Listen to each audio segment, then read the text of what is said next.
মরণের পরে কবরে মাইয়াত রাখার পরে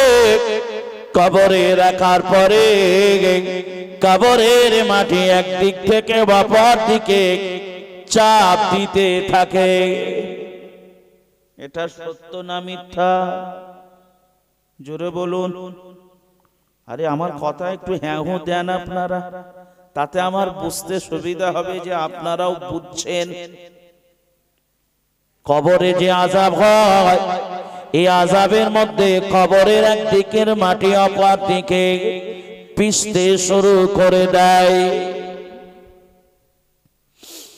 আল্লাহর নবী সাহাবী হযরত মুআয ইবনে জাবাল রাদিয়াল্লাহু তাআলা আনহু, আমার নবী প্রবীণ সাহাবী, বয়স্ক সাহাবী, দুনিয়া থেকে বিদায় নিলেন। দুনিয়া থেকে বিদায় নেবার পরে আল্লাহ নবী, দয়ার নবী মুআয ইবনে জাবালের জানাজায় নবী আমার উপস্থিত হলেন। আল্লাহ নবী দুইজন সাহাবীর কাঁধে হাত রেখে এক পায়ে খোঁড়াতে খোঁড়াতে খোঁড়াতে মুআয ইবনে জাবালের জানাজায় উপস্থিত হলেন। আল্লাহ নবী সাহাবীরা জিজ্ঞাসা করেছিলেন, ইয়া রাসূলুল্লাহ, ইয়া হাবিবাল্লাহ, আপনি কেন এমন করে খোঁড়াতে খোঁড়াতে কেন এলেন? আমার নবী সেদিন ডেকে বলেছিলেন, বাবা সাহাবীরা, ও বাবা সাহাবীরা, মুআয ইবনে জাবালের জানাজায় আমার আল্লাহ পাকের রহমতের ফেরেশতারা এত পৃথিবীতে নাজিল হয়েছে, আমি এমন করে আব্দুল্লাহর বেটা মুহাম্মদ, আমি আমার কোন জায়গায় পা দেব না জানি, ফেরেশতাদের শরীরে আমি নবী মুহাম্মাদের পাটা লেগে যায়। তাই আমি তোমাদের উপরে ভর দিয়ে খড়িয়ে খড়িয়ে খড়িয়ে আমি আমার সাহাবী মুআয ইবনে জাবালের জানাজায় উপস্থিত হয়েছে।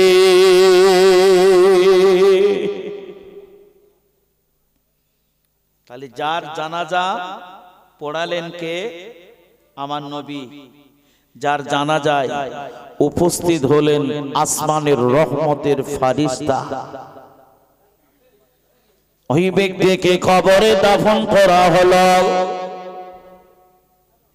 আপনারা বলুন তো দেখি বাবাজি, কবরে যখন লাশটাকে সমানো হয়, যার বাপ যায়, যার মা দুনিয়া থেকে চলে যায়, তার কলিজাখানা চৌচির হয়ে যায়।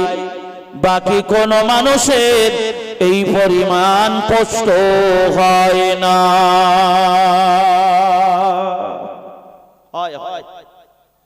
কি বলে, তাড়াতাড়ি কর, তাড়াতাড়ি কর, সময় নেই।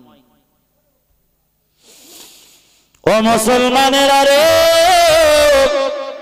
তাই আমি আপনাদের বলতে চাই, কবরের আযাব বারহাক সত্য সত্য সত্য। সেই কবরের আযাব থেকে নাজাত পাওয়ার জন্য আপনাকে আমাকে দুনিয়ায় কি করণীয়, কি করা দরকার, কি করলে কবরের আযাব থেকে নাজাত পাবো, কবরের আযাব থেকে নিষ্কৃতি পাবো, এটা আপনাকে আমাকে জানা থাকলে নিশ্চিত উপকার হবে, তো অপকার হবে না। এই মুআয ইবনে জাবালকে কবরে রাখার পরে মোটা মোটা করে মাটি দেওয়া হয়। আমরা মাটি দেবার সময় পড়ি, মিনহা খালাকনাকুম ওয়া ফিহা নুঈদুকুম ওয়া মিনহা নুখরিজুকুম তারাতান উখরা। এইটার উপরে এখন সমাজের এক শ্রেণীর মানুষেরা বলে এটা মাটি দেবার দোয়া নয়। কে ঠিক না ভুল? হ্যাঁ আমার ভাইরা বাবাজিরা, চলুন আমি আপনাদের কি দেখাই। হযরত মুআয ইবনে জাবালকে কবরে শোয়ানো হলো। সাহাবীরা মোটা মোটা করে মাটি এমন করে মুআয ইবনে জাবালের বুকের উপরে চাপালেন, কবর সমান করে দেওয়া হলো। আপনাদের এলাকায় কেমন দোয়া হয় আমার জানা নাই। মাইয়াতকে জানাজা পড়ানোর পরে দোয়া না, এমন করে লাশ দাফন করার পরে দোয়া।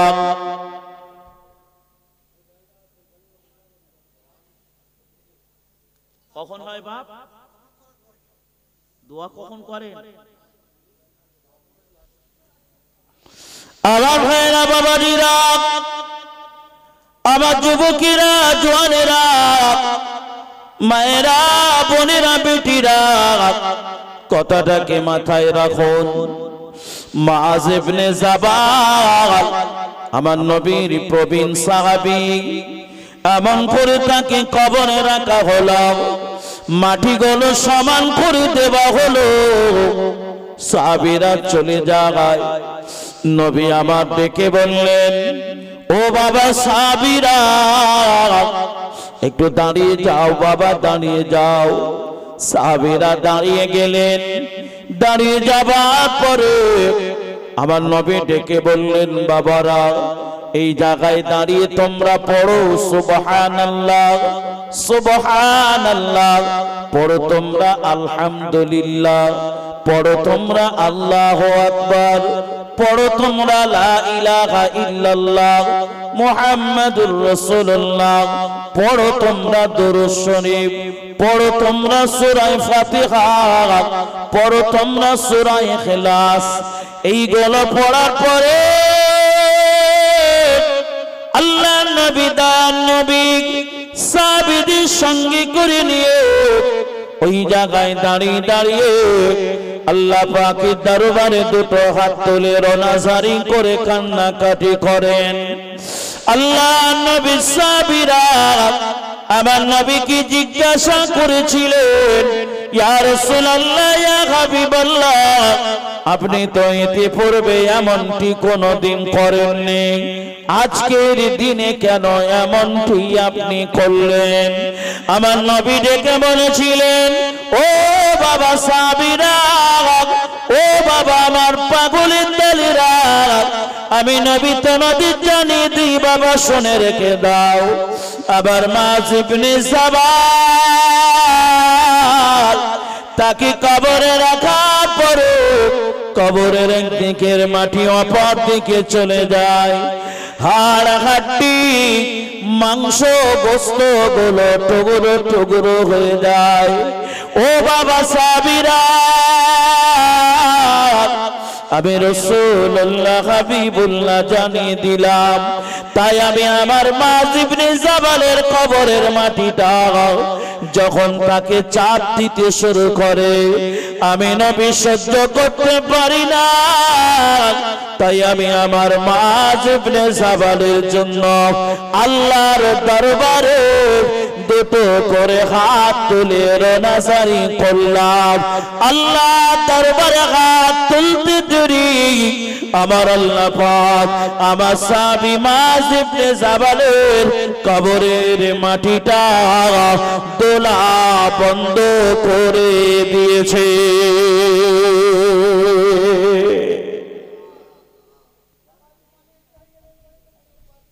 আমরা যারা এখানে বসেছি আমাদের ওই কবরে শুতে হবে না, হবে না?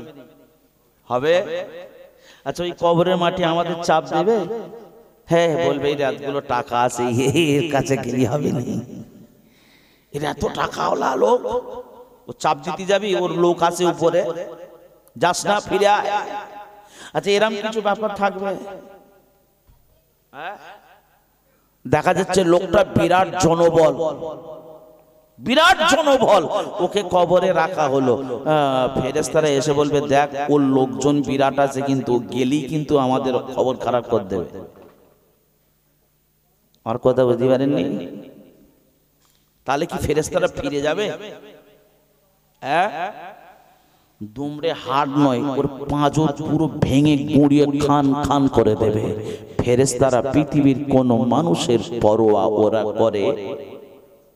করে আল্লাহ নবীকে বললেন, এ বাবা সাবিরা, আমি আব্দুল্লাহর বেটা মোহাম্মদ জানিয়ে দিলাম, দুনিয়ার জমিনে যদি তোমরা এই আয়াতুল কুরসি সূরাটা, এই আয়াতুল কুরসির আয়াতগুলো যদি তোমরা প্রতিনিয়ত তেলাওয়াত করো, আমি তোমাদের নবী জানিয়ে দিলাম, ও বাবা সাবিরা, আমার আল্লাহ পাক তোমাদের কবরের মাটি তোমাদের যে এত চাপ দেবে, ওই কবরের চাপ থেকে আয়াতুল কুরসি আমল করার বিনিময় আমার আল্লাহ পাক তোমাদের থেকে কবরের চাপ থেকে আল্লাহ তোমাদের বাঁচাবে। এটা জোরে বলুন, কত জোরে বলতে পারেন দেখবো, আর একটু বলুন, আর একবার বলুন, নারে তাকবীর। তাহলে আপনাদের আওয়াজ এই পর্যন্তই, আর নেই। আচ্ছা, এখন ধরুন আপনার চাচাকে কি আপনার ভাইপোকে আপনার ভাইকে ওই টাটারার ওখানে কেউ ধরে মারছে, লুঙ্গি আছে কিনা তখন খেয়াল থাকবে, ও কোমরে আছে কিনা খেয়াল থাকবে, শুধু এরকম আওয়াজ দেবে, যা আছে 8-10 জনকে যখন ডাকবে এইরকম আওয়াজে ডাকবে। আল্লাহ বলছে, বান্দা যখন আমি আল্লাহকে আল্লাহ বলে ডাকে, আমি আল্লাহ ওই বান্দার প্রতিটা উত্তরে, প্রতিটা শব্দের উত্তরে আমি আল্লাহ সাড়া দেই। জোরে বলুন। ভক্তি না থাকলে তাতে কাজ কিছু হবে বলে মনে হয়?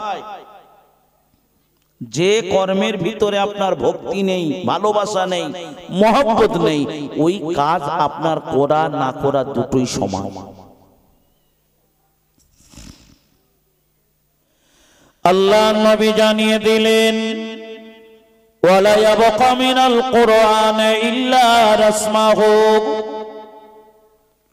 এ দুনিয়ার মুসলমানেরা, আমি আব্দুল্লাহর বেটা মোহাম্মদ তোমাদের জানিয়ে দিলাম, আমি বাপ মরা নবী,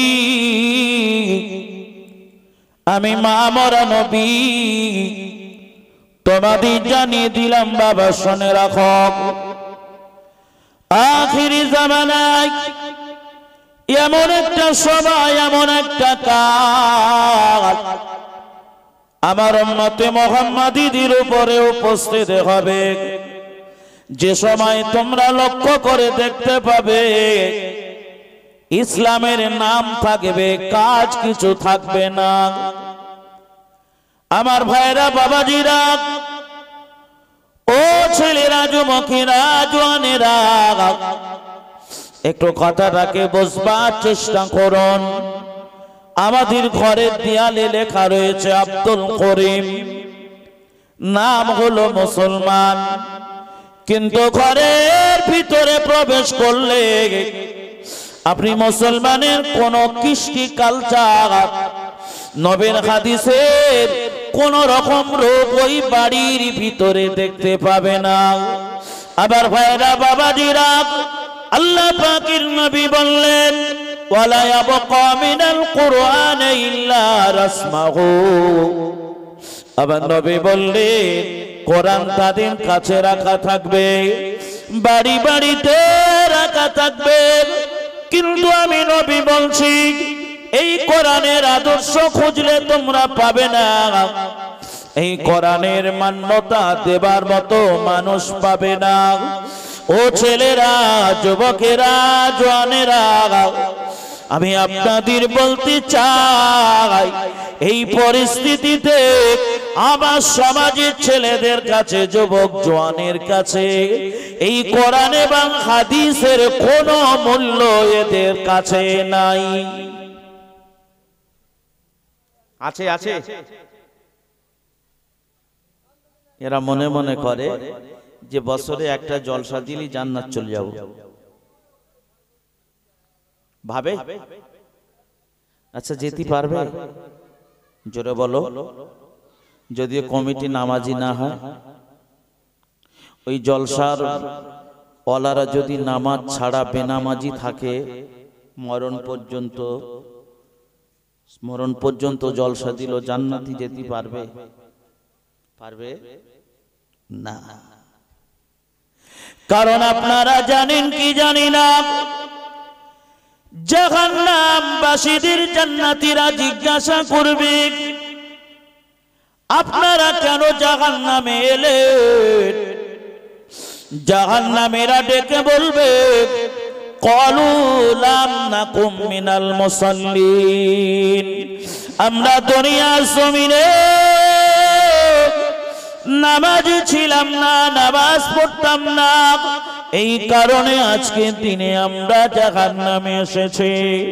ভাইরা বাবাজিরা রে, কালিজা টুরা মুসলমানেরা, ও ভাইরা বোনেরা বেটিরা, পৃথিবীতে আপনি আর যাই করেন না কেন, কারণ আমার আল্লাহ পাক আপনার উপরে ফরজ করেছে নামাজ, আসসালাত আসসালাত। কারণ আমার নবী দুনিয়া থেকে বিদায় নেবার আগে আমার নবীর মুখে একটাই মাত্র কথা ছিল, আসসালাত আসসালাত আসসালাত ওয়া মা মালাকাত আইমানুকুম আসসালাত।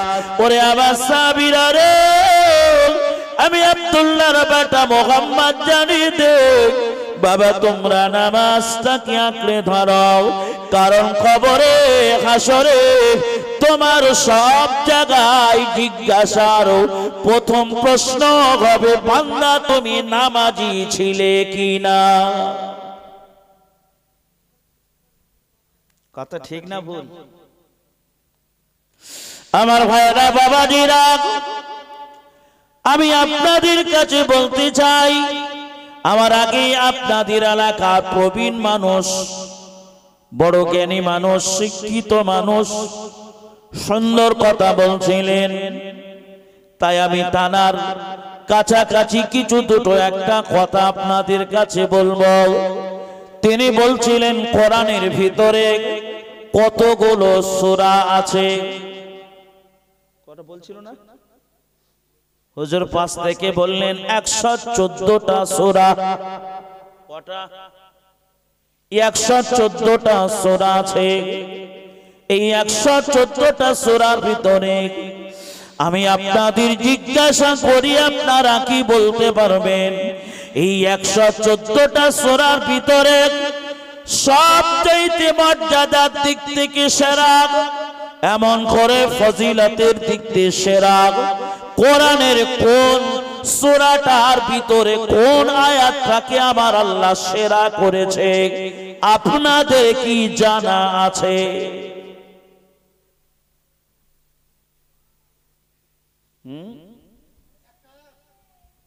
কোনটা বলুন? মাশাআল্লাহ, একটু তাকবীর দেন, নারায়ে তাকবীর। দেখেছেন আল্লাহর নাম নিচ্ছেন, তাই ঠান্ডার সময় মুখ খুলতেও কষ্ট। নেকি হবে না গুনাহ হবে? আল্লাহর নাম নিলে সকালবেলা উঠে গাল দিলে নেকি হবে না? সকালবেলা উঠে গাল দিলে নেকি হবে না? ওসব শেখাতে হয় না। আর এইগুলোর বেলায় শুধু বলে আমি জানি না, এর বেলায় বলে আমি জানি না, কিন্তু ওর সাথে একবার লেগে যান, দেখবেন ও 5 পয়সা থেকে নিয়ে আর একদম 500 টাকার নোট পর্যন্ত দিয়ে দেবে। এমন কিছু খিস্তি নেই বা এমন কিছু গাল নেই যে ও জানে না। তবে আপনাদের এখানকার কথা বলছে না, যা বলছি চীনের কথা বলছি, আপনাদের এলাকার কথা বলবো না। যা বলা হবে সব চীনে হচ্ছে। ও ভাইরা বাবাজিরা, আল্লাহ রাব্বুল আলামিন সূরা বাকারার ভিতরে একটা এমন করে সূরা দিয়েছেন যেটা 255 নাম্বার আয়াতের মধ্যে রয়েছে, যাকে বলা হয় আয়াতুল কুরসি। আমার নবী হযরত উবাই ইবনে কাবকে ডেকে জিজ্ঞাসা করেছিলেন, ও বাবা উবাই ইবনে কাব, আমি রাসূলুল্লাহ হাবিবুল্লাহ তোমাকে জিজ্ঞাসা করি বাবা ভাই, তোমার কি জানা আছে কোরআনের ভিতরে মর্যাদার দিক দিয়ে সেরা কোন আয়াতটাকে আমার আল্লাহ বানিয়েছে? উবাই ইবনে কাব তিনি চুপচাপ থেকে বললেন আল্লাহু ওয়া রাসূলুহু আ'লাম, আল্লাহ এবং আল্লাহ রাসূলই সব চাইতে বেশি ভালো জানেন। আল্লাহর নবী সাবিক উবাই ইবনে কাব কে আমার নবী ডেকে বললেন, ও বাবা উবাই ইবনে কাব, কোরআনের ভিতরে মর্যাদার দিক দিয়ে শ্রেষ্ঠত্বের দিক দিয়ে কোরআনের ভিতরে কোন আয়াতটা সব চাইতে শ্রেষ্ঠ? হযরতে উবাই ইবনে কাব ওই দিন আমার নবীকে ডেকে বলেছিলেন, ইয়া রাসূলুল্লাহ ইয়া হাবিবাল্লাহ, হুজুর আমার জানা মতে আমি আপনাকে বলতে পারি আল্লাহ পাক সূরা বাকারার ভিতরে 255 নম্বর আয়াতের ভিতরে যে আয়াতটা দিয়েছে, যে সূরাটা দিয়েছে, ওই সূরাটা হলো আয়াতুল কুরসি। এটা আবার আল্লাহর কাছে সবচাইতে সেরা। একটু জোরে বলুন না। আমি আপনাদের লক্ষ্য করে বলতে চাই, দুনিয়াকে শুরুর দিকে নে শেষের দিকে,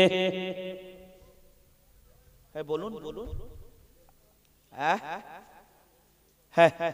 কত সকাল সকাল শেষ হয়ে গেলে হবে? শুরুই হলো না, শেষ হয়ে যাবে? আপনারা কি বলেন? আপনারা সবাই কি বলেন যে শেষ? হ্যাঁ, সবে শুরু হচ্ছে কি?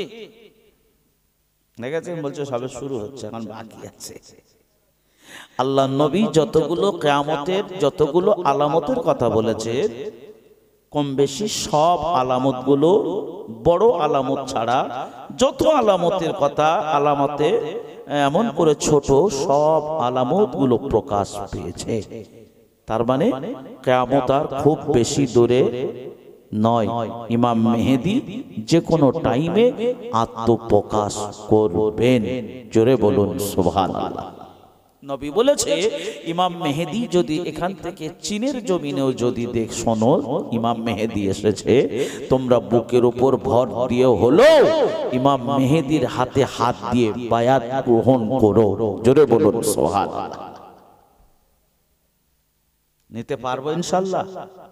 নিয়ত তো রাখুন, নিয়ত রাখতে হবে না? হবে না? নিয়ত রাখতে হবে। ও ভাইরা বাবাজিরা,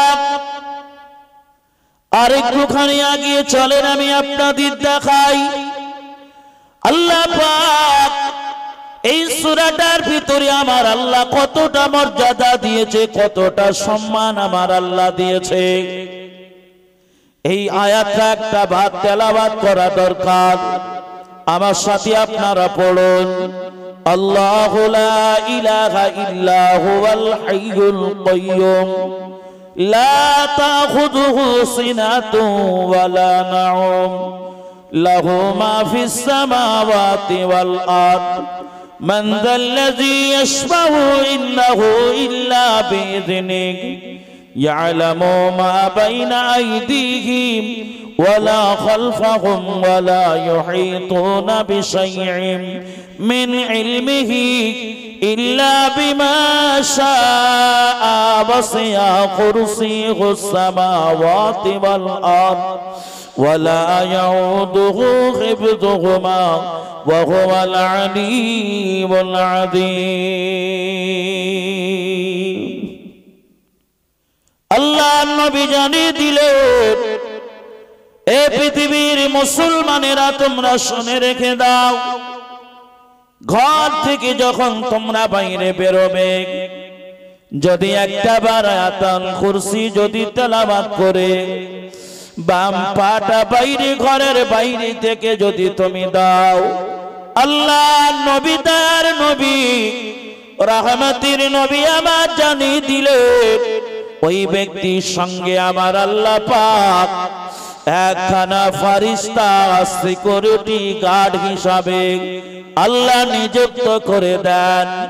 ওই বান্দাটা রাস্তাঘাটে পথে মাঠে যাতে কোনো রকম দুর্ঘটনা না হয় তার জন্য আবার আল্লাহ একখানা ফারিস্তা দিয়ে তার সিকিউরিটি বানিয়ে আল্লাহ রেখে দেয়।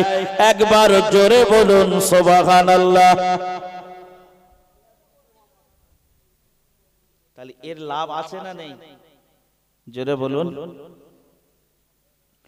দ্বিতীয় নাম্বার আর একটা কথা আপনাদের জানাই, আল্লাহ নবী বর্ণনা করেন, আল্লাহ নবী আমার জানিয়ে দেন, এ বাবা সাহাবীরা, আমি আব্দুল্লাহর বেটা মুহাম্মদ তোমাদিগকে জানিয়ে দিলাম, যদি রাতের বেলা বিছানায় শোয়ার পরে যদি এই আয়াতুল কুরসিটা যদি তোমরা তেলাওয়াত করো, আমার আল্লাহ পাক তোমার এমন করে বিছানার জন্য, তোমার সংরক্ষণের জন্য আমার আল্লাহ পাক একখানা ফারিস্তাকে নিযুক্ত করে দেবে।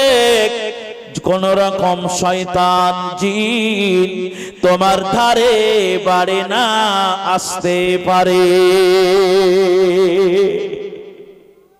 একটু মুখ খুলে বলুন না সুবহানাল্লাহ, একটু জবান খুলে বলুন সুবহানাল্লাহ। এই আয়াতুল কুরসি কে আল্লাহ কোরআনের সেরা সরদার শ্রেষ্ঠত্ব দিয়েছে। কেন জানেন? তার কারণ এই আয়াতুল কুরসির ভিতরে আল্লাহর ইসমে আযম লুকায়িত আছে। জোরে বলুন সুবহানাল্লাহ। আমার ভাইরা বাবাজিরা, আপনারা নিশ্চিত জানেন, কম বেশি আলেম ওলামাদের মুখ থেকে আপনারা শ্রবণ করেছেন। ও ভাইরা বাবাজিরা, ও দোস্তরা বন্ধুরা, চলুন আমি আপনাদের জানাই, আপনারা জানেন, নিশ্চিত আপনারা জানেন, আবার আপনার নবী, দয়ার নবী, রহমতের নবী আমার দুনিয়া থেকে বিদায় নেবেন। একবার হোশ একবার বেহোশ, এমন সময় হযরত জিবরাইল আল্লাহর নবীর ঘরের দরজায় এসে হাজির। আসসালামু আলাইকা ইয়া রাসূলুল্লাহ, ইয়া হাবিবাল্লাহ।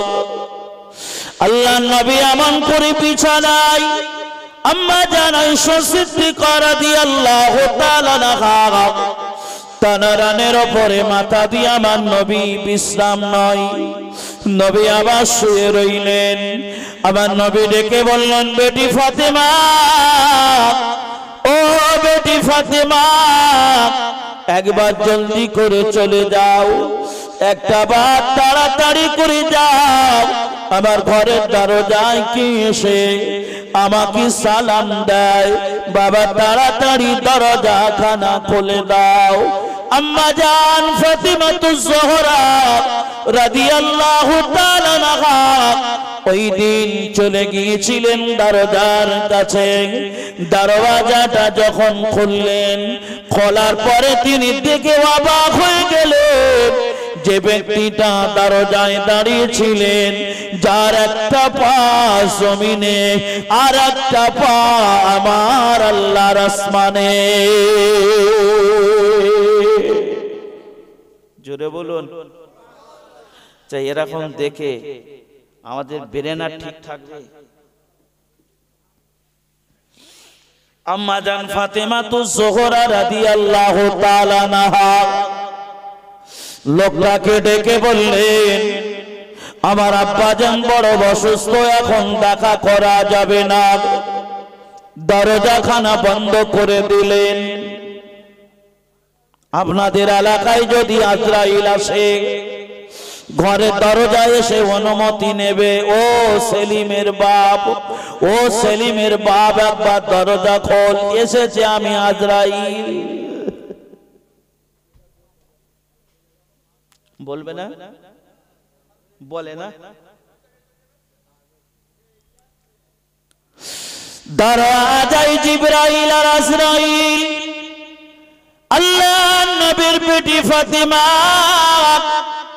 দৌড়ে চলে গেলেন আব্বাজানের কাছে, গিয়ে ডেকে বললেন, আব্বাজান আমি আপনাকে কি বলবো, আমাদের দরজায় আজকে আমি যাকে লক্ষ্য করে দেখেছি মা, ও আব্বাজান, যার একখানা পা জমিনে আর একখানা পা আসমানে, ওই রকম ব্যক্তিটাকে দুনিয়ার জমিনে আর কোনদিন আমি ফাতেমা দেখি না। আমার নবী ডেকে বলেছিলেন, ও বেটি ফাতেমা তুমি কি করলে? ফাতেমা ডেকে বলেছিলেন, আমার আব্বাজান আমি দরওয়াজা বন্ধ করে দিয়ে চলে এসেছে। আমার নবী ডেকে বললেন, ফাতেমা রে জলদি করে চলে যাও, দরজা খানা খুলে দাও। আল্লাহর নবীর বেটি ফাতেমা এত কান্না কাঁদে, চোখের পানি বন্ধ হয় না। দরজা খানা বন্ধ করে আবার দরজা খানা ওপেন করলেন।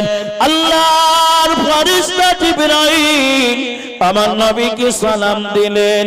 সালাম দেওয়ার পরে আমার নবীকে ডেকে বললেন, ইয়া রাসূলুল্লাহ, ইয়া হাবিবাল্লাহ, আজকের একজন নতুন ফেরেশতাকে সঙ্গে করে এনেছে, অনুমতি যদি দেন, পারমিশন যদি দেন তাহলে আপনার কাছে আনবো, অনুমতি যদি না দেন আমি তাকে নিয়ে আবার ফিরে যাব। জোরে বলুন। যার সম্মান স্বয়ং আল্লাহ নিজে করেছে। কি করেছে? কে করেছে? আল্লাহ করেছে। আমার নবীর সম্মান স্বয়ং আল্লাহ নিজে করেছে। আমার নবীর নাম ধরে কোরআনে কোনো জায়গায় আল্লাহ ডাকেনি। কেবল আমার নবী যে আখেরি জামানার নবী, এই নবী হিসাবে প্রমাণ দিতে গিয়ে দুই জায়গায় আমার আল্লাহ আমার নবীর নাম ব্যবহার করেছেন, কিন্তু আমার নবীকে যখন ডাক দিয়েছেন নাম ধরে সম্বোধন করেনি। মুসা নবীকে ডেকেছে ইয়া মুসা, ঈসা নবীকে ডেকেছে ইয়া ঈসা, ইব্রাহিম নবীকে ডেকেছে ইয়া ইব্রাহিম, কিন্তু আবার আপনার নবীকে আমার আল্লাহ নামটাও পর্যন্ত ধরে ডাকেনি। কি নবী পেয়েছে একটু জোরে বলবেন না সুবহানাল্লাহ। আল্লাহ কোরআনের ভিতরে পাঁচ জায়গায় আমার আল্লাহ পাক আমার আপনার নবীকে সম্বোধন করে ডেকেছেন। কোরআনের ভিতরে লক্ষ্য করলে পাওয়া যায় আল্লাহ কোরআনের ভিতরে নাম ধরে আমার নবীকে ডাকেনি। আল্লাহ ডেকেছেন ইয়াসিন, ইয়া আইয়ুহাল মুদ্দাসসির, ইয়া আইয়ুহাল মুজাম্মিল, তাহা, ইয়া মুহাম্মদ, ইয়া মুহাম্মদ। ও ভাইরা বাবাজিরা, আমি আপনাদের বলতে চাই আমার আল্লাহ পাক আমার আপনার নবীর নাম ধরেননি। হযরত জিবরাইল আমার নবীর কাছে যখন কথাখানা বললেন, আল্লাহ নবী দার নবী রহমতের নবী আমার ডেকে বললেন, জিবরাইল কাকে সঙ্গে করে এনেছো? জিবরাইল ডেকে বলেছিলেন, ইয়া রাসূলুল্লাহ, ইয়া হাবিবাল্লাহ, মালিকাল মাউত আজরাইলকে আমি আমার সঙ্গে করে এনেছি। আপনি যদি অনুমতি দেন, আপনি যদি পারমিশন দেন, তাহলে আমি আপনার এমন করে মালিকাল মাউত আজরাইল আপনার জান হরণ করবে, নচেত আপনার জান হরণ করা হবে না, সোজা আল্লাহর কাছে ফেরত যাবে। একবার জোরে বলুন সুবহানাল্লাহ। আমার নবী বলেছিলেন, জিবরিল আমাকে নিয়ে যাবে ঠিক কথা, কিন্তু আমি যদি অনুমতি দেই আর অনুমতি যদি না দিই কি হবে? অনুমতি না দিলে আপনার সঙ্গে সালাম মোসাফা করে ফেরত যাবে, আপনার বিন্দু মাত্র কোনো কষ্ট দেবে না।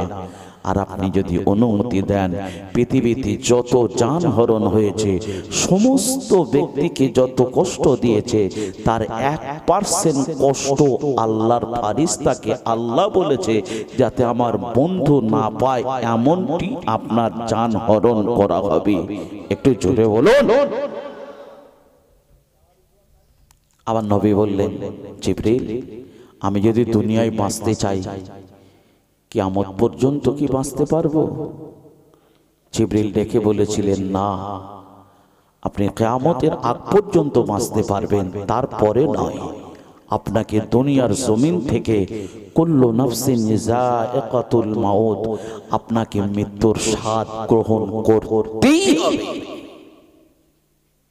আমার নবী ছাড় পেয়েছে, আপনি আমি পাবো না। মরণের কষ্ট হবে না, হবে না। আমি সেই কথা বোঝানোর জন্য আমি একটা আয়াত আপনাদের, একটা এমন একটা সূরা কথা বলেছি যে আয়াতটা আল্লাহ পাক কোরআনের ভিতরে সেরা এমনি করেনি, এটা আমল করলে কি লাভ হয় এইটুকু আমি আপনাদের শুধু মেমোরিতে লোড করে দিতে চাই। এটাকে আমল করলেই আপনি সবটাই পাবেন। জোরে বলুন সুবহানাল্লাহ। আমার আলোচনায় অসুবিধা হচ্ছে, আপনাদের কষ্ট হচ্ছে না তো? একটু দরুদ শরীফ সকলে মন খুলে পড়েন দিন, দেখি একবার আমি শুনি। সকলে পড়েন, আল্লাহুম্মা সাল্লি আলা সাইয়্যিদিনা।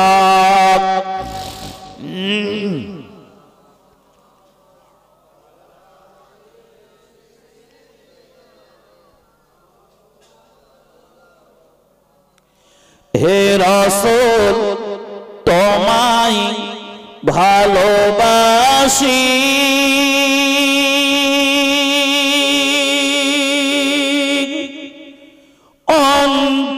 অন্তর শুধু মুখে না,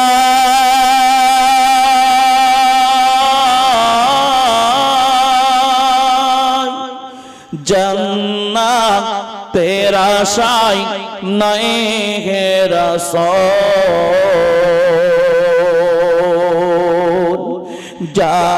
জাহান্নাম কে ডরি না হে রাসূল, তোমায় ভালোবাসি,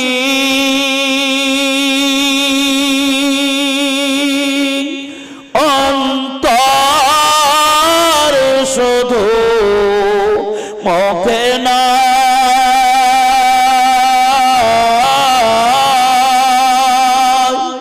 জান্নাত তেরা আশায় নাই হে রাসূল, জাহান্নাম কে ডরি না, তোমারি পাওয়ার আশা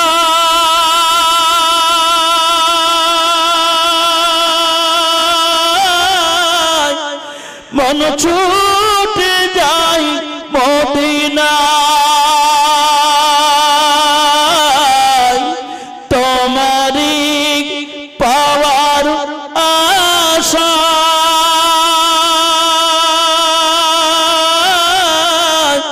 মন ছুটে যাই মদিনায়, এই আশিকের দিদার দাও না,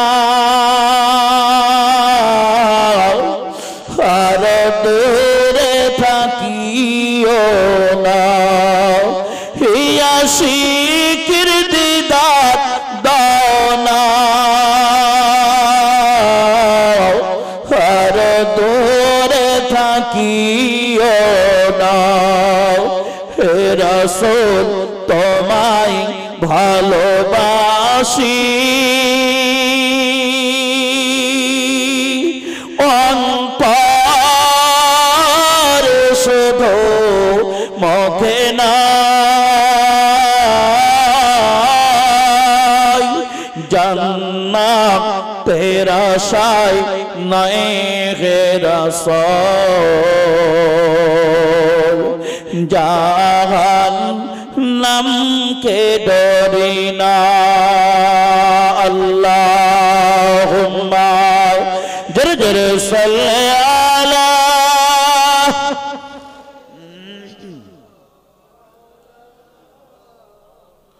وعلى آل سيدنا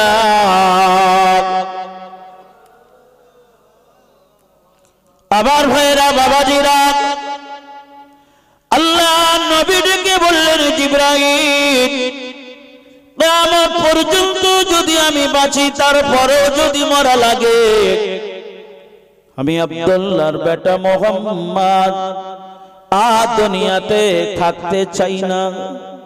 আপনারা বলুন তো দেখি আমার নবী প্রিয় নবী আমার নবী আল্লাহর বন্ধু কত বছর বয়সে দুনিয়া থেকে বিদায় নিয়েছিলেন? কত বছর নবীর হায়াত ছিল? কত বছর বাঁচলেন? 63টা বছর নবী আমার জীবনের জিন্দেগিতে বেঁচেছিলেন। আর একটা কথা জিজ্ঞাসা করি, আপনারা তো বসিরহাট এলাকার মানুষ, আল্লামা বাংলায় আল্লামা রুহুল আমিন রাহমাতুল্লাহ আলাইহি তিনি দুনিয়াতে কতদিন বেঁচে ছিলেন?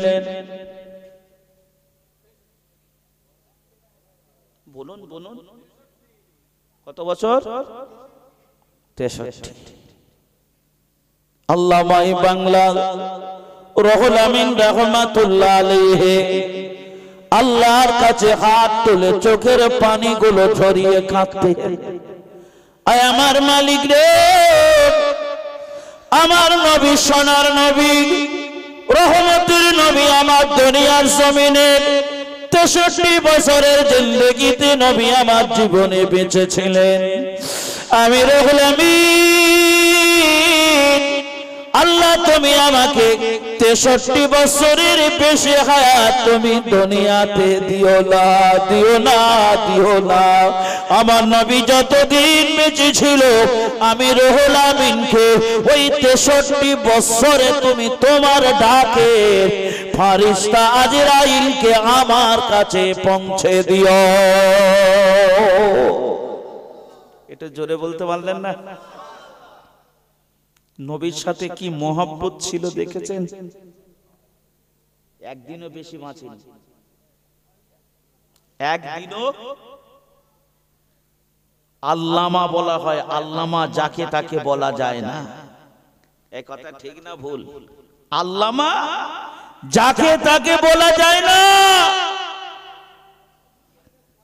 শুধু আল্লামা। আল্লামা শব্দের অর্থ কি রে ভাই? যার পাণ্ডিত্য থাকবে অসীম, যার পাণ্ডিত্য থাকবে অসীম। আল্লামায়ে বাংলায় বাংলার জমিনে একটা আল্লাহ বাঘ দিয়েছিলেন, রয়্যাল বেঙ্গল টাইগার। এলেমের জাহাজ বলা হয়, এলেমের দরিয়া বলা হয়। আল্লামা রুহুল আমিন রাহমাতুল্লাহ আলাইহির মতো এই বাংলার জমিনে তামাম পৃথিবী ব্যাপী তন্ন তন্ন করে খুঁজলে আজকের টাইমে অমনটি আলেম খুঁজে পাবেন না। এটা স্ট্যান্ডার্ড ফর চ্যালেঞ্জ।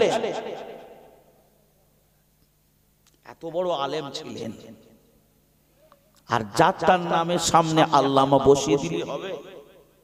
কত সহজ। আমি আপনাকে আঘাত করার জন্য নয়, কারণ আল্লামা হতে গেলে সেই এলেমের বহর চাই, যে এলেমের বহর আল্লামা রুহুল আমিন হুজুরের ছিল। যদি আপনার থাকে, আপনি আল্লামা হতে নিজে তবে লিখতে পারবেন না। যদি সমাজের মানুষ আপনাকে বলে আল্লামা, উনি সত্যি এমন জ্ঞানের এমন পাণ্ডিত্য অর্জন করেছেন, ওনাকে আল্লামা বলাটাই ভুল হবে না, ঠিক হবে। আবার ভাইরা বাবাজিরা আরেকটুখানি এগিয়ে চলেন। আল্লাহ নবীকে বললেন, জিবরাইল আর দুনিয়ার জমিনে বেঁচে থাকতে রাজি নই। মালিকাল মাউত আজরাইলকে পাঠিয়ে দেন। আজরাইলকে এমন করে অনুমতি দেওয়া হলো, আজরাইল নবী পাকের এমন করে হুজরার ভিতরে প্রবেশ করলেন। আমার নবীকে সালাম দিলেন, সালামের উত্তর নবী আমার দিলেন। এমত অবস্থায় আমার আপনার নবী, দয়ার নবী, রহমতের নবী, মায়ার নবী আমার বিছানায় শায়িত মালিকাল মাউত আজরাইল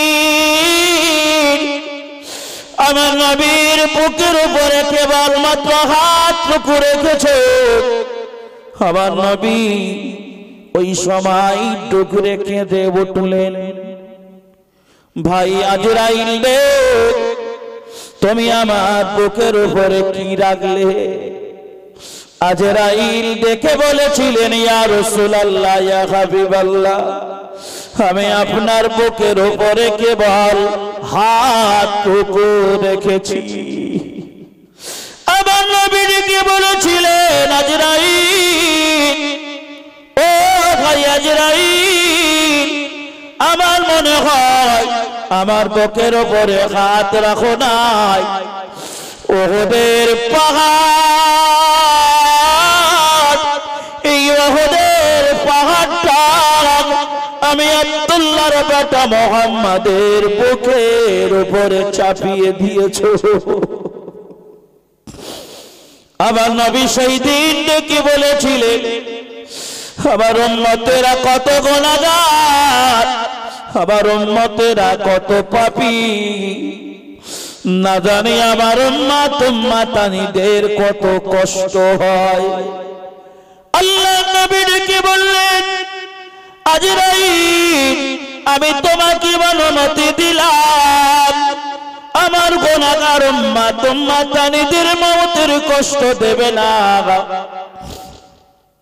যত কষ্ট আছে সমস্ত কষ্টটা আমি নবী মুহাম্মদ সাল্লাল্লাহু আলাইহি ওয়াসাল্লাম আমার বুকের উপর দিয়ে তুললেন। একটু জোরে বলতে পারেননি?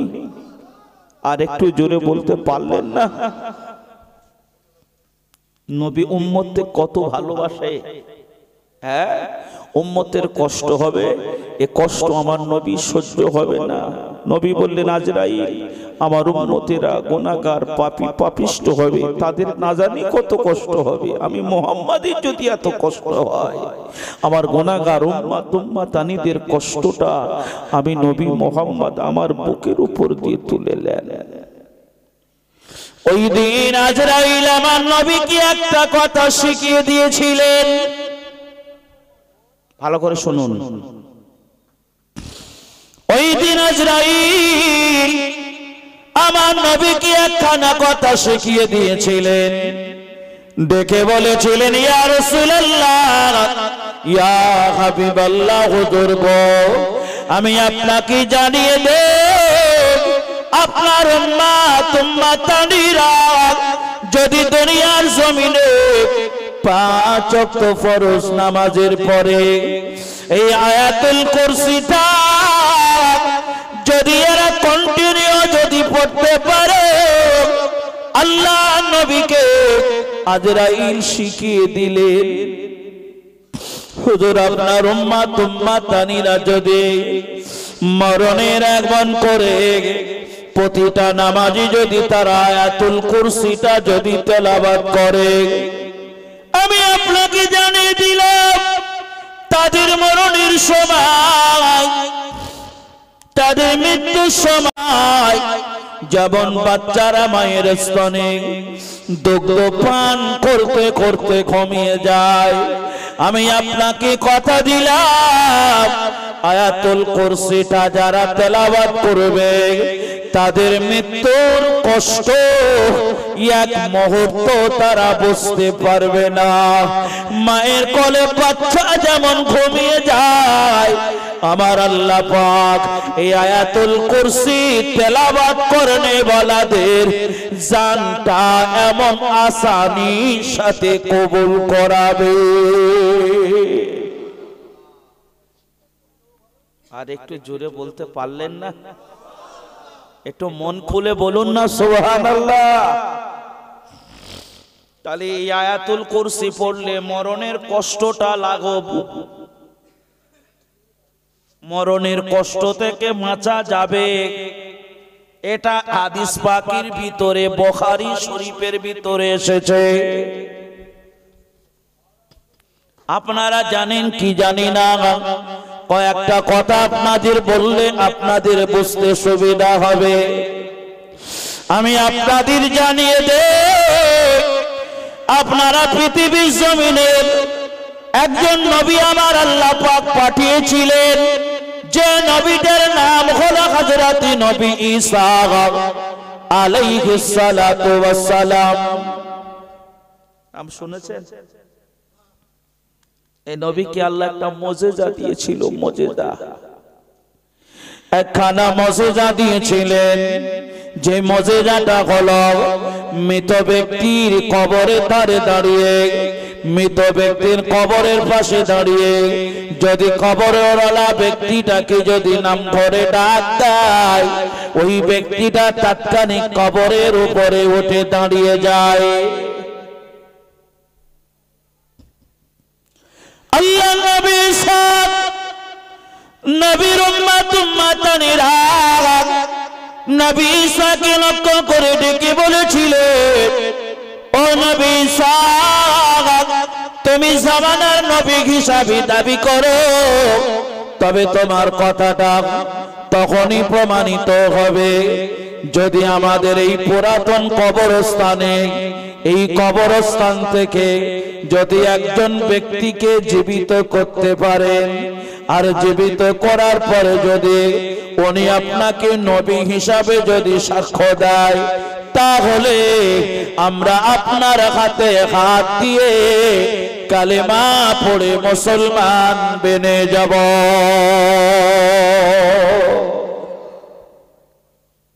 দেখেছেন, তারা যারা কালেমা পড়ে মুসলমান হয়েছিল তারা ফিরি ফিরি হয়নি, তারা যাচাই বাছাই করে তারা পৃথিবীতে তবে তারা মুসলমান হয়েছে। দেখতে দেখতে তো সময় প্রায় হয়েই গেল, 11টা কম বেশি হতেই চললো।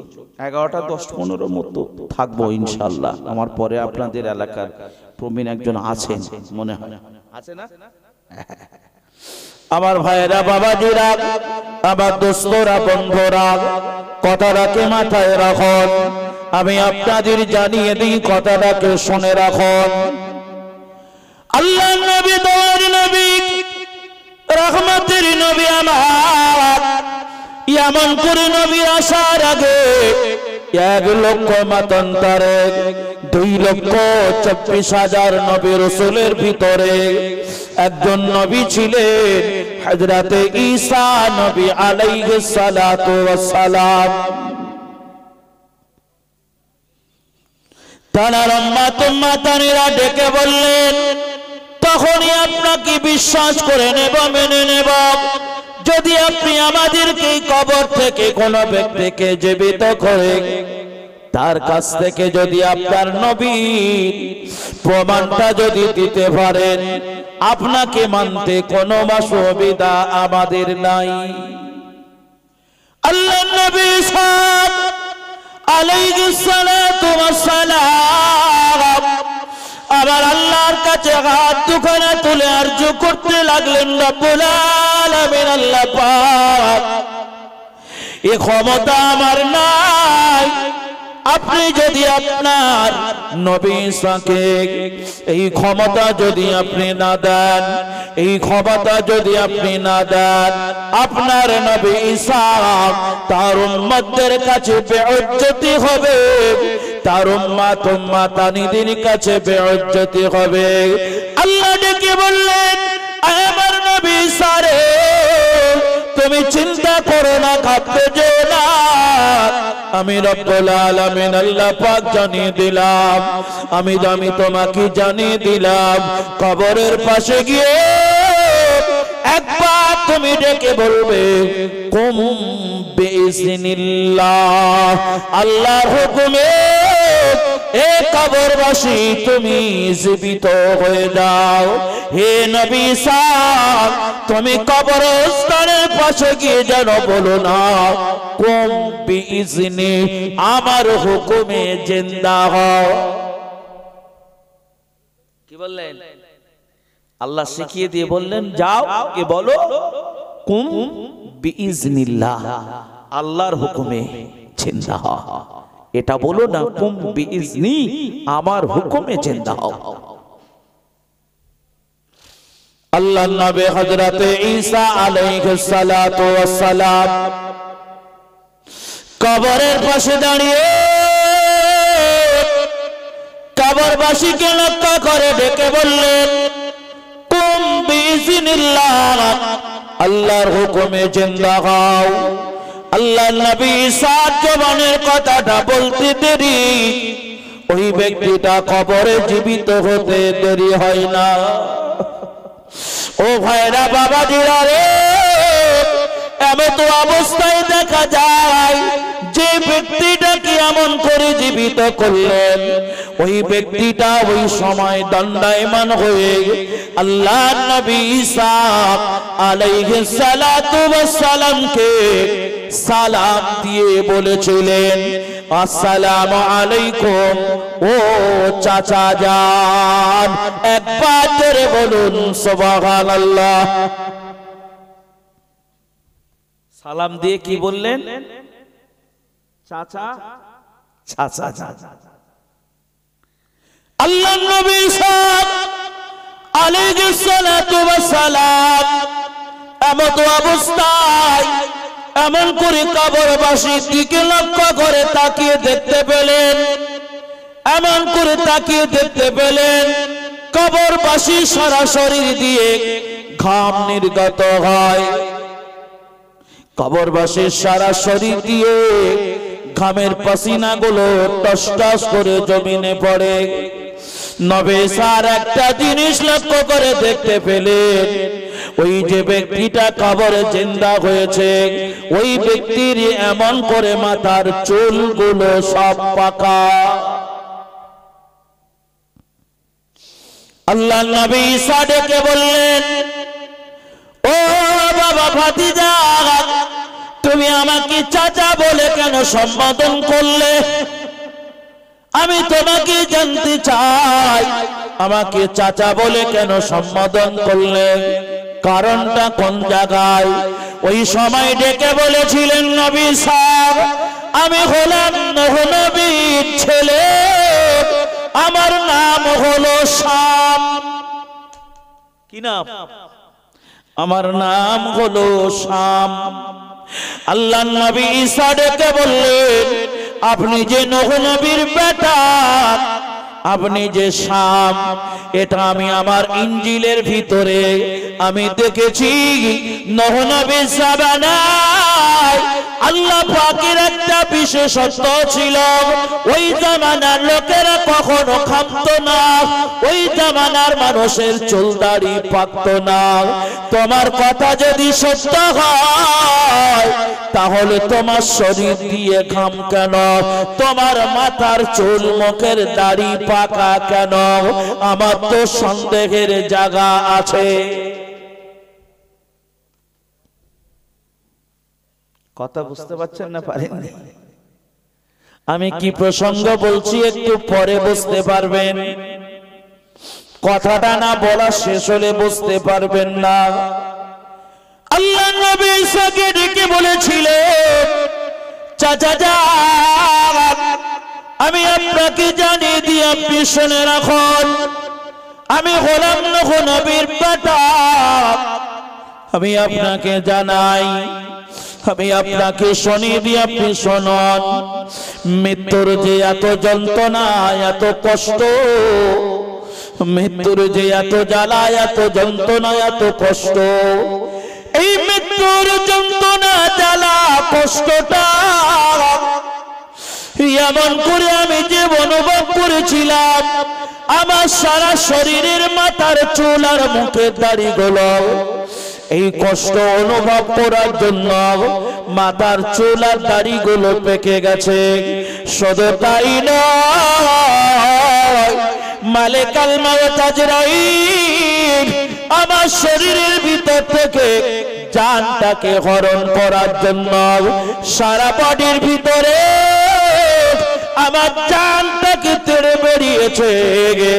তাই আজরাইলের যে এমন করে মওতের যে কষ্ট, এই কষ্টটা অনুভব করার জন্য আমার শরীর দিয়ে এখনো পর্যন্ত ভয়ে এখনো পর্যন্ত আমার শরীর দিয়ে সিনা পসিনা গুলো ঘাম গুলো আল্লাহর জমিনে পড়ে।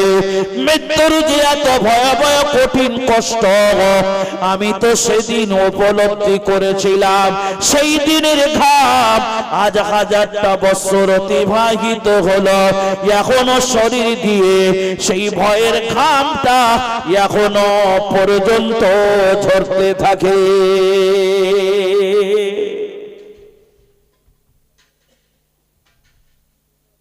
মৃত্যু খুব সহজ হবে না, কথা বলছেন না? হ্যাঁ, আমার হুজুর আগে একটা আয়াত আপনাদের কাছে বলেছিল, কিন্তু তার অর্থ আর মানে কিছুই করতে পারেনি। অন্যদিকে আলোচনা করি, হুজুর শেষ করতে বাধ্য হলেন। সূরা ওয়াকিয়ার একটা আয়াত তিনি পড়েছিলেন, আপনারা জানেন, পড়েছিলেন তাবারাকাল্লাযী বিয়াদিহিল মুলক ওয়া হুয়া আলা কুল্লি শাইইন কাদির আল্লাযী খালাকাল মাউতা ওয়াল হায়াতা লিয়াবলুয়াকুম আইয়ুকুম আহসানু আমালা।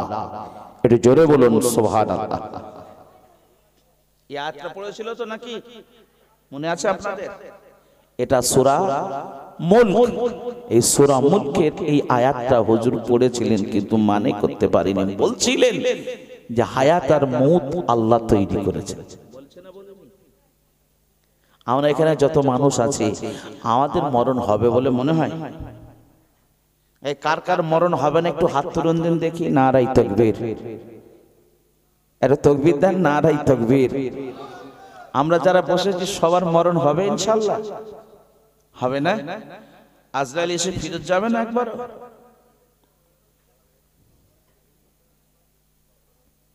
মৃত্যুর কষ্ট থেকে বাঁচতে গেলে আমি আপনাকে কি বলেছি এটাকে আপনাকে মাথায় রাখতে হবে।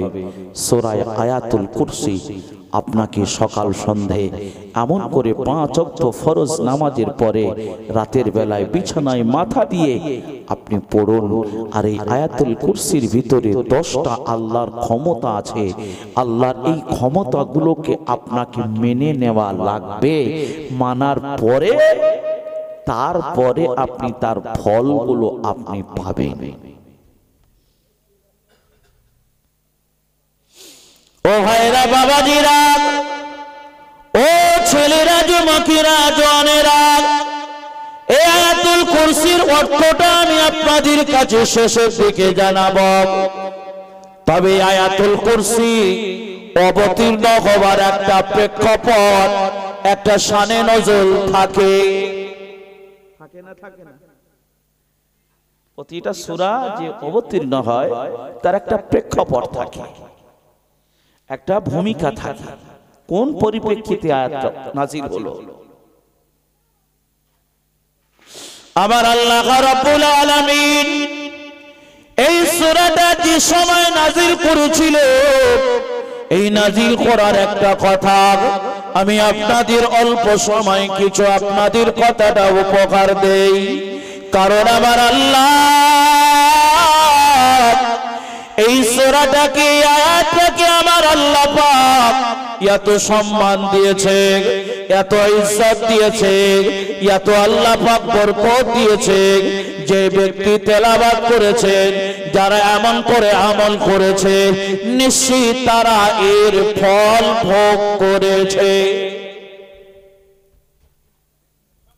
আপনি 3 বার পড়লে কি লাভ, 7 বার পড়লে কি লাভ, 10 বার পড়লে কি লাভ, 100 বার পড়লে কি লাভ, সব আছে। এই কথা বলতে গেলে অনেক দীর্ঘ হবে। চলো আমি আপনাদের যেটি বলছি এইটাকে মাথায় রাখুন।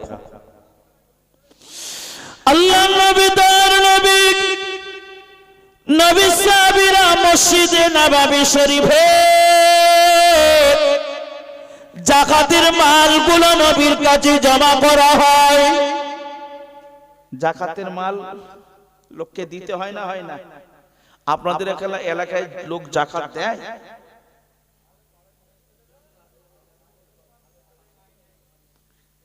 যাকাত বলে একটা অপশন আছে ইসলামের, 5টা খুঁটির ভিতরে এটাও একটা। ঠিক না ভুল বাবা? আমার দিকে তাকান। যাকাত দেওয়া লাগবে। আপনি ধনী মানুষ, আপনার উপর যাকাত ফরজ। এটা গরিব, এতিম, অনাথ, মিসকিন, বেওয়া, এদের হক আল্লাহ আপনার কাছে আমানত রেখেছে, এটা আপনাকে দেওয়া লাগবে, মাস্ট বি। কারণ কিয়ামতের ময়দানে এই অর্থ যদি আপনি না দেন, আপনার জন্য এগুলো জাহান্নামে যাওয়ার জন্য এটা একটা প্রতিবন্ধক হয়ে যাবে। আল্লাহর নবী সাহাবীরা যাকাতের মালগুলো মসজিদে নববী শরীফে এমন করে সকলে জমা করছিলেন। আল্লাহর নবী সাহাবীরা যাকাতের মালগুলো মসজিদে নববী শরীফে একত্র করছিলেন, একত্রিত করে রাখলেন। রাখার পরে আল্লাহর নবী তার নবী রহমতের নবী আমার একজন সাহাবীকে লক্ষ্য করে ডেকে বললেন, বাবা সাহাবী, এই বর্ণনাটা দুটো জায়গায় দুটো সাহাবীর নাম আছে। একজনের নাম হলো হযরতে আবু আইয়ুব আনসারীর কথা, আর এক জায়গায় নাম আছে হযরতে আবু হুরায়রা রাদিয়াল্লাহু তাআলা আনহুর কথা। আল্লাহর নবী আবু হুরায়রা রাদিয়াল্লাহু তাআলা আনহুকে লক্ষ্য করে ডেকে বললেন, বাবা আবু হুরায়রা, মসজিদে নববী শরীফে সাহাবীরা যারা যাকাতের মালগুলো সংরক্ষণ করেছে, এই যাকাতের মালগুলো এই জায়গায় সংরক্ষণ করা রয়েছে, এগুলো পাহারা দেবার দায়িত্ব আমি নবী মুহাম্মদ বাবা আবু হুরায়রা আমি তোমাকে দিলাম। বাবা জানো, তুমি লক্ষ্য করে দেখো, রাতের অন্ধকারে যেন চোর ডাকাতেরা এই যাকাতের মালগুলো যেন নিয়ে না পালাতে পারে।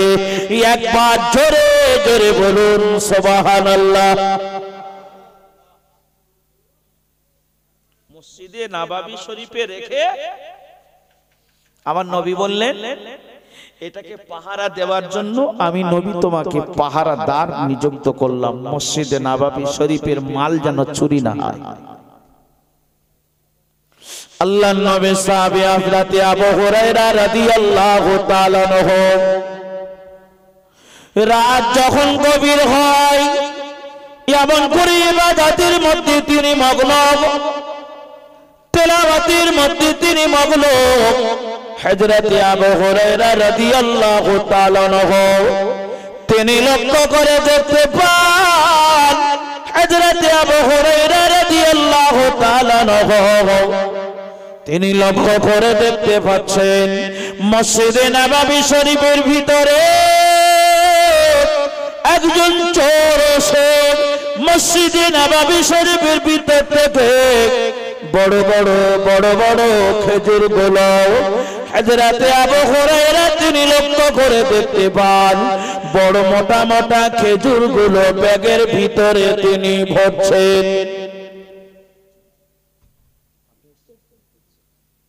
মাশাআল্লাহ, ভাই এসেছেন, আমি আর দীর্ঘ করব না, কারণ বক্তা যখন চলে আসে তখন আলেমদেরকে একটু সতর্ক থাকতে হয়। বেয়াদবি হয়তো অনুমতি নাই পেলে দুটো কথা বলা যেত, কিন্তু আর সময় দিকে লক্ষ্য করে আচ্ছা আচ্ছা আপনারা শুনবেন না হুজুরকে ছেড়ে দেবো? কি বলছেন? হ্যাঁ, একটু তাকবীর দেন, দিন না রে তাকবীর। পেছনের লোকগুলো যারা উপরে বসে আছে ভালো ঠান্ডা পাচ্ছে না তো, গরমে বসে আছে আর মুটি বলতে চাইছে না আর ঠান্ডা হতে চাইছে না, বলছে আমরা যা গরম আছি এতেই অস্থির, নিচে যারা আছে ঠান্ডায় জমে যাচ্ছে ওরা অন্তত বলে গা গরম করুক। সকলে একটু জোরে দেন দেন না রাই তাকবীর। আচ্ছা গা গরম করার তাকবীর কিরাম জানেন না? গা গরম করার তাকবীর একটু একবার দেন দেন দেখি, না রাই তাকবীর, না রাই তাকবীর। মাশাআল্লাহ মাশাআল্লাহ। আল্লাহ আপনাদের সকলের শরীর সুস্থ রাখুক, এ গলায় আল্লাহ যেন ক্যান্সার না দেয়, বলেন আল্লাহুম্মা আমিন। আমার নবী সাহাবী হযরতে আবু হুরায়রা রাদিয়াল্লাহু তাআলা আনহু, এ হুজুরের কথা বলতে গেলে আরো অনেকটা দীর্ঘ হয়ে যাবে, এটা সবে শুরু আর কি, এখন এটা সবে শুরু, প্রথমেই ছেড়ে দেওয়াই ভালো। আবার একটুখানি আগিয়ে গেলে আপনাকে বলতে হবে যে না হুজুর এটা পুরো শেষ হয়েছে।